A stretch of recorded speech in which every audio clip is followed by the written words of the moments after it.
How to give advice that your kids might listen to. The first thing I want to say is good for you for being here. I think it's not obvious that you take time out of your, no doubt, very busy schedules to think about parenting and to think about how to connect with and communicate with your kid better. And so that's wonderful and good for you. And also, if we're not doing all of these things perfectly all of the time, that's fine too, because we're human. And parenting is a lot of hard work. And so we do our very best. And if we slip or make a mistake, there's usually many years for us to still be good parents after that mistake. So hopefully today we'll give you some more tools and ideas for ways to interact with your kids in ways that feel good to you. In general, I think about interactions as happening in some kind of a level of emotional intensity. So if there's very little emotional intensity in the situation, nobody has big emotions, nothing dramatic is going on, that's the green zone. And if there's more emotion, that's the yellow zone. And if there's very extreme emotion, that's the red zone. And we do different things for different levels of intensity, right? And typically when nobody's particularly upset in this green zone, this is when we build relationships. We strengthen the relationships with our kids, and in the yellow it's more about supporting them, and if it's really bad then it's about crisis intervention. Today we're going to talk about somewhere between the green and the yellow, maybe more in the yellow, because that's often when we have the impulse to go in and give advice, is when our kids seem upset about something or they're doing something that ends up being upsetting for them. It can also happen in the green zone, right? You're just living life and noticing something that you think might be useful for your kid, and you just want to deliver it at a time and in a way that your kid will be likely to pay attention and make use of it. And so this is where we're situated today emotionally. So both of these spots. There are lots of things that we might want to give our kids advice about, because after all, we have more experience. At the very least, we often feel like we know better, and we have ideas about what they could do that would make their lives better and how to solve problems that they're facing, right? So it might range from how to play sports in a better way, or why it's important to do their homework, or if they're having some kind of conflict with their friend, what they can do about it. It can be super basic things like why it's a good idea to cut their nails or change their sleep habits, or whatever the thing might be. But there's a huge range of things that we give our kids advice on. And the more we can make that advice connect, the more likely they are to follow the advice, hopefully for better, possibly for worse. But just remember that with the power to give advice that people listen to comes great responsibility. Your liability exposure increases, right? The more advice you give. So that's outside the scope of today's conversation, but we're aiming to give good advice. That's an assumption here, that the assumption is that the advice we have to give is good. All right. Kids' willingness to accept our advice, our opinions, whatever it is, depends first and foremost on the strength of our relationship with them. Not so much about the particular delivery in the particular moment or the particular problem they're having. It's about the relationship. And so the way that I think about relationships is that in every relationship you can quantify the strength of the relationship, metaphorically speaking, by looking at the account balance as if it's a relational bank account. And the currency in the relational bank account is goodwill. And the more goodwill is in the account, the more our kid is likely to trust us and be honest with us and forgive us when we make mistakes and pay attention and do things that we suggest. So the more goodwill is in the relationship, the more our advice will land and likely be accepted. By far, this is the most important thing. In a couple of minutes, I'll talk more about kind of tactical considerations, how and when to give advice, but when the relationship is very strong, advice is going to connect. And so to make relationships strong, we want to deposit goodwill into the relationship, and we want to avoid withdrawing goodwill from the relationship. The way that we deposit goodwill is by showing our child that we care about him or her, or that we respect him or her. And it has to be in a way that our child experiences as feeling cared for or feeling respected. The way that we withdraw goodwill from the relationship is either by showing our kid that we don't prioritize caring for our child, or that we don't respect our child very much, right? We kind of bust through boundaries that our child is trying to set up. or we speak in a way that's disrespectful to the child. All of these things matter. They take goodwill out of the relationship. The other way that we withdraw from the relational account is by asking the child to do something that's not convenient, that the child wouldn't be doing normally, right? Which is part of every relationship. We ask people to pass the salt and to pick up groceries and to walk the dog and to, like, all these things are normal. It's just we want to be mindful of how much we're withdrawing and replenish the goodwill in the relationship. And we replenish it by showing care and respect. And care and respect can be shown easily throughout the day. There are so many opportunities, right? You could by remembering things that your kid likes and aiming to do more of those or making plans to do them. You can by saying thank you and by giving compliments and taking time to connect, by consulting with your kid about problems that maybe exist around the house and ideas for how to solve them. That's a nice sign of respect. By respecting your kid's boundaries, when your kid says not now, to say, okay, when would be a good time, and showing them that they matter. There are just endless opportunities during the day. This is a whole separate workshop, so I'm just kind of touching on this here, but there are recordings in the Parent Venture YouTube channel that have workshops where we talk exactly about this. At any rate, my main point here is the relationship is by far the most important part of when and why your kid will listen to any advice you have to give.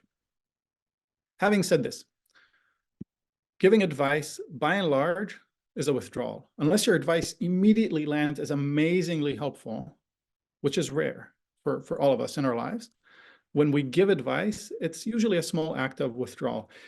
It becomes much worse when we give unsolicited advice, right? Nobody wants that. If I come to you with a problem, it's not because I want you to solve it for me, usually. It's because I want to talk about my problem and I want somebody to care about it, right? And the mistake that most of us make is that as soon as somebody comes to us with a problem, we try to solve it. And then we don't understand why the other person sometimes becomes annoyed or immediately rejects our solution. And this is because the timing was off. It's a little bit like vampires. You know how vampires in some folklores may only enter a home when somebody invites them in, right? This is the unsolicited advice, right? When I'm trying to burst into a home that I haven't been invited to. But it's not hard to ask the other person if they would like to invite you in.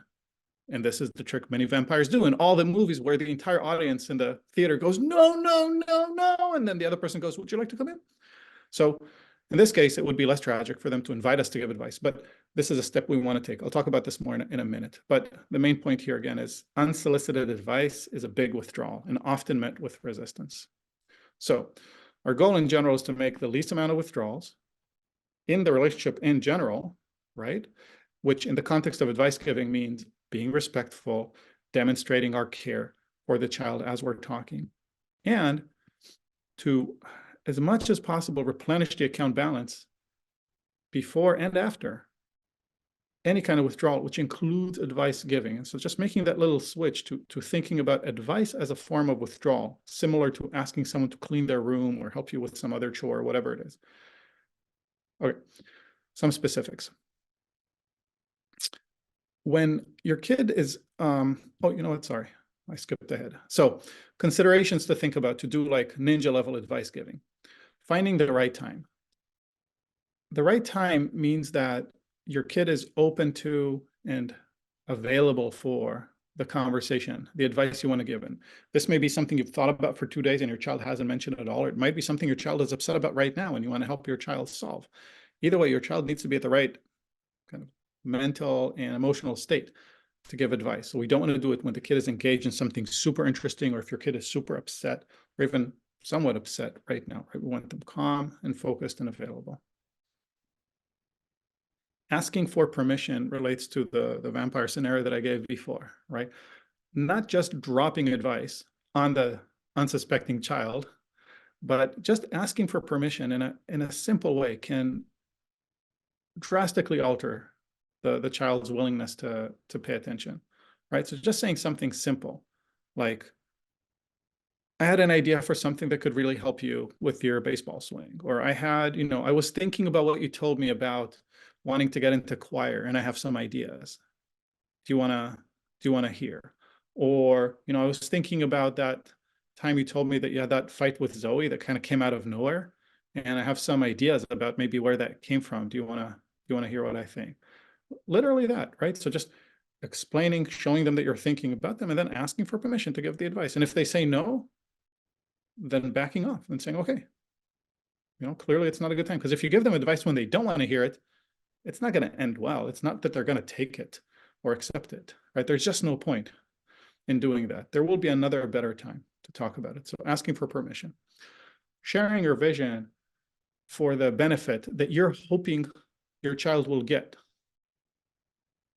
the thing that you're aiming for, right? Maybe your particular solution is wrong for your kid. We don't know. There will be a discussion about this with your kid, but to say, I'm aiming for you to do this, right? You said you wanted to get into the choir, and I'd love for you to be able to get in the choir, and here's how I think you might be able to do it, right? You said you want to be good friends with Zoe, and you've been arguing a lot lately, and I can see how much you value that friendship. And I'd love for you to have a strong, good, drama-free relationship with your friend. So here are the ideas that I have, right? Just clearly connecting, clearly showing where it is that you're heading with this. It's not some, dad thought that I had, or some like parental idea for how you should behave. It's me trying to help you achieve your goal. So creating alignment right from the start, sharing the vision. This connects very much to the same idea, right? Being explicit about your goodwill toward your kid.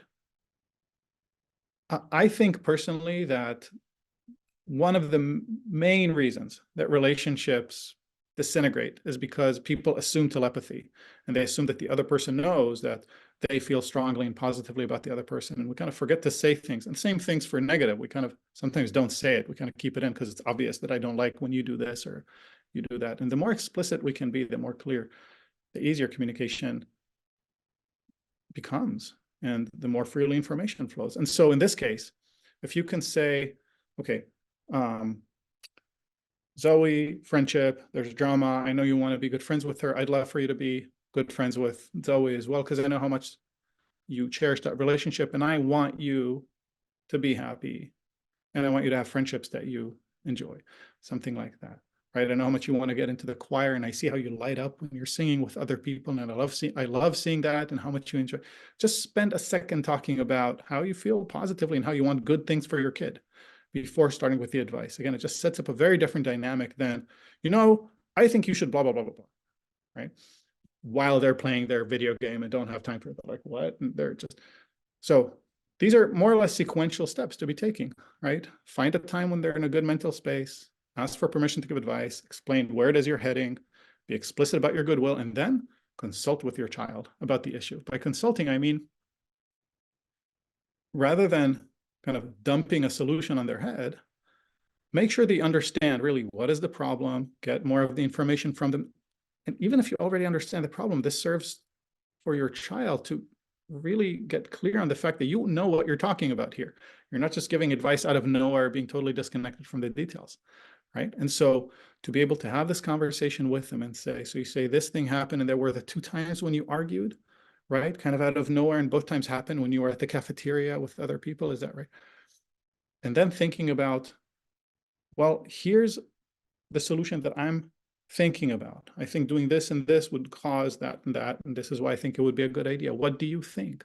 And giving your child time to say, yeah, I think that's a good idea, or to say, no, I don't think that's a good idea, or to say, I don't understand how that's going to solve this problem, right? But having a conversation about it makes it so that you're on the same team. And if your solution is not immediately obviously correct to your child can now discuss it with you, rather than you dumping the solution. Your child says, uh-huh, and then ignoring it because your solution didn't seem relevant. Maybe you have a chance of explaining the relevance. So bringing it up as a conversation, as a suggestion that you have for your child. Your child might also come up with other solutions in the course of the conversation. And I encourage you to, as much as possible, follow your child and encourage your child to try to pursue solutions that may work, in your opinion, to whatever the problem is. And if they can generate their own solutions, all the better. So this becomes more of a shared idea generation session with your child than you just kind of dumping something and leaving. So have a nice consultative conversation with your kid. And then remember that we don't know everything about our kids, even though we desperately want to often. We just usually don't. There's so many things going on in their lives that we have no idea about. Kind of conversations that they have with other people, what they feel that they're good at and bad at, what they are actually interested in versus not, what their aspirations are. Like, we just don't know everything. We know some of it. And so we might believe that we have a very good solution, and our solution might be entirely off. And maybe it's not super likely, but it could happen, right? On any given occasion, we might be completely off. And so to come in with that attitude of saying, I think this is the right solution, tell me what you think, also invites the kid to share more information with us. We learn more things about our child. We're able to improve the solutions that we're offering, right? There are only benefits here, right? So not coming in with I know best and this is just how it needs to be done, and we don't need to be wasting time talking about this, because that's the kind of attitude that leaves us feeling like our kid is disrespectful by not taking our solution, and leaves the child feeling like my parent doesn't really get me, and why would I follow this solution from somebody who doesn't get me and doesn't seem to care about getting me. So coming in with a humble attitude about it. Here's what I'm thinking. This is why. What do you think? What am I missing here? Experiments are great for things that will bear experiments, right? If your kid is sleepy and your kid realizes that he's sleepy because he's tired before soccer or before art class or whatever it is, and you get to talking about this, and you say, well, maybe an earlier bedtime. And your kid says, no, no, no, no, no. Couldn't possibly go to bed any earlier. There's a very important friend stuff happening. And so I want to try napping right after I come back home from school, right? And you might say, well, you come back home from school pretty wired. I don't think you're going to fall asleep.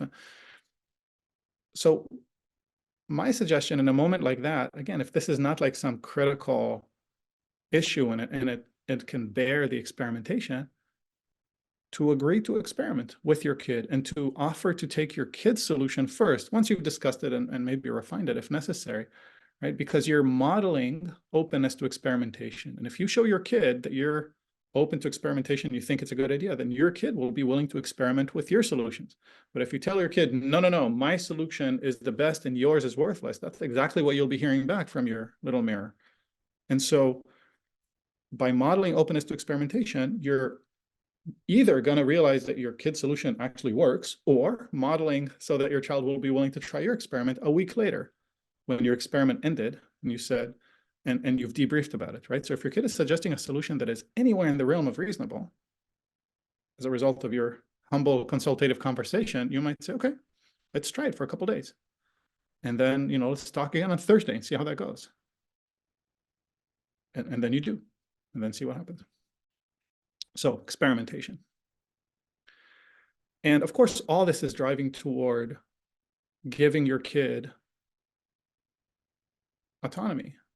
I don't know if you can, I wrote it aloud because I'm not sure if giving autonomy is exactly the right way to put it. There's something that feels a little paradoxical about it, but allowing your kids autonomy to come into play here, right? Because that is a major way of respecting your child and of building the relationship, depositing, making relational deposits by showing this level of respect.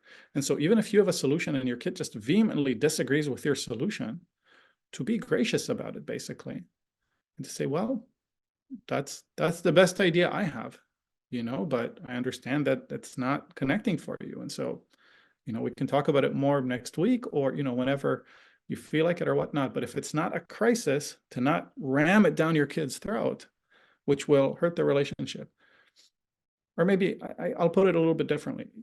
The more you ram a solution down a kid's throat, the more you sacrifice, the more the relationship deteriorates. So it's a trade-off that is good to be mindful of, right? And whenever I have something that I feel very strongly about that I want my son to do, if he disagrees, I pause and ask myself, how much relational damage am I willing to cause for this to work? And maybe it's a minor thing, and it won't create a lot of relational damage, and I'm willing to really insist that my kid do this because the benefits are so big, right? But maybe the benefit is really small, and it'll create so much friction in the relationship that it's just not worth it. I don't feel good when I have friction in the relationship with my kid, and it's gonna make everything else harder in the relationship, including times when I want to give them advice about something that really matters, right? Which might have enormous benefits. So this is a trade-off that I think is very good to be mindful of. And I, as you might not be shocked to learn, tend in the direction of allowing autonomy, letting natural consequences happen if they happen, as long as they're not terrible, as long as they're not catastrophic, so that we can work as partners, and so that my child always has the sense that I'm respecting his judgment. There's the situation that happens when our kids are kind of acutely upset, right? This is different than my son says, I want to join choir. And I say, oh, here are thoughts that I have about how to do this, right? Maybe our kid comes back home, opens the door and bursts into tears, right? Or we pick our kid up from wherever and the kid says, it's been a horrible day, or what. It's a very different kind of scenario. So now we're in the yellow zone, right? Rather than in that green zone. Somebody's really upset.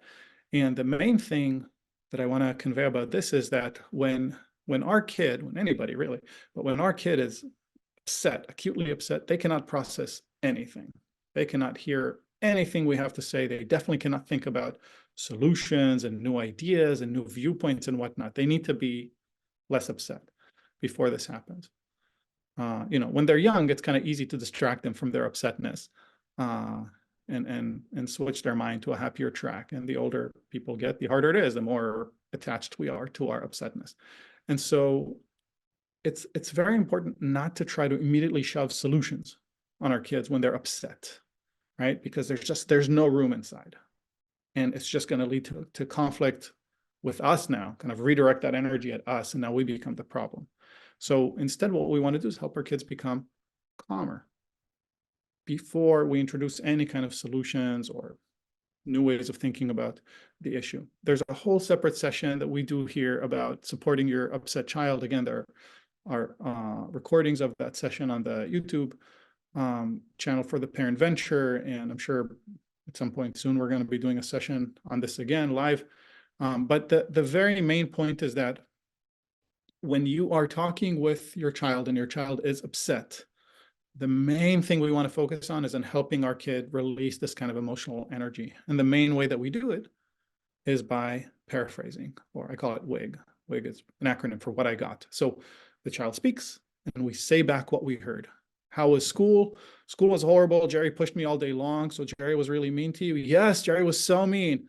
And when this happens, the charge goes down a little bit. When our child feels understood and heard, the charge goes down a little bit. That's the primary mechanism, right? And so we repeat this a few times as our child goes into the story deeper and deeper. And at some point, our child will be less upset. The story will be over, and our child will be visibly calmer. It just takes a little bit of discipline to not jump in and say, well, I told you not to play with Jerry. We talked about this yesterday, right? And then our kid will be upset with us for some made-up reason. Really, our kid will be upset with us because our kid has charge and it needs to go somewhere, and we presented an easy target by opening our mouths, basically. And so instead, when our kid is upset, we relate the story back to the kid. We demonstrate, I see you, I hear you, I care about you, I'm not judging you, I'm just focused on you. And after we do this a few times, charge goes down. Our kid is calmer. And at that point, we can switch to talking, basically, which has all of these things that I already mentioned, right? We ask for permission. When our kid is calmer, we say, well, I have a few thoughts. Can I share some thoughts? And maybe our kid says no, but thanks for listening, right? And if our kid says that, then we say, good, okay, well, I'm really glad we spoke. And if you want to talk more about this, I'll be there doing important grown-up things on my phone. Or maybe, most likely, your kid will say, sure, what? And then you can say the things you want to say, but own your ignorance, be humble about it. Say, I realize that, you told me about this for a minute, but this has been going on for like a month. And so I don't know everything, but from what you said, it sounds to me like blah, blah, blah, and give your advice. Ask them what you missed. What is it you don't understand, right? Be a team. State your goodwill toward your kid explicitly.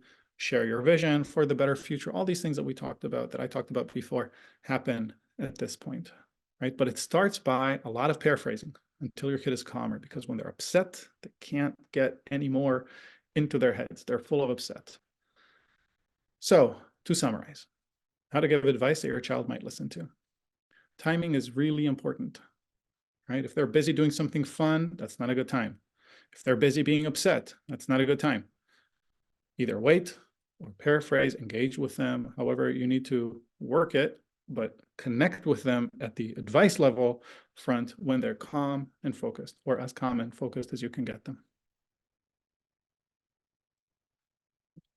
Be mindful of withdrawals, especially withdrawals in the form of unsolicited advice, right? So you can ask them if they're ready for it. You can ask them if it's a good time.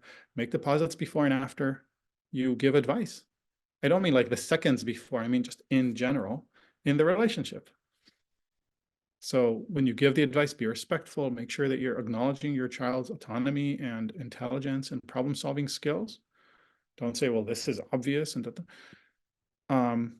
make sure that you're sharing your vision for the positive thing for your child. That's a big relational deposit, right? That you can do actually, this one is right before you're giving your advice, right? So you show your child, I care about you a lot. I think about you and I want the things that you want for yourself because I care about you so much. And then show respect also by inviting a discussion about this advice that you're giving. Again, not just kind of slamming it and walking away, assuming that it's going to be good. But when you invite a discussion, have your kid tell you what works, what doesn't work. Maybe your kid has ideas, maybe you have other ideas, and just have a good partnership around this problem solving. And eventually they'll decide whether or not to take your advice, right? And if you're going to force them to do something, be sure that you checked in with yourself that the benefit of following your course of action outweighs the relational damage that'll happen from you forcing them to do something. And sometimes it will. This can absolutely happen, right? But just, I encourage you to make this calculation consciously. And suggest experiments, right? Your kid may have ideas, you may have ideas. If your kid suggests an experiment and it has, some slim chance of working or even not working, but not causing a lot of damage, be open to it, because that will show them to be open to experiments. And next time around, they'll experiment with your method, and then we'll see what happens. Lastly, especially once they've said, yeah, that's a good idea, I'll try that, stop talking. As soon as they said yes, as soon as you've agreed to their experiment, just stop talking and leave it alone. They're done. You're done. Congratulations. No need to foul things up now. All right. So I'll follow my advice. I'll stop here. If you're interested in more stuff like this, you're welcome to go to parentingforhumans.com. You can scan the QR code, the handy QR code. There are recordings of sessions here, largely from the Parent Venture YouTube, just linking straight into them. There's Instagram. There's a mailing list for upcoming workshops that are happening. There's a book that I'm working on if you want to help critique drafts. I would love help with that as well. And having said that, I will stop here.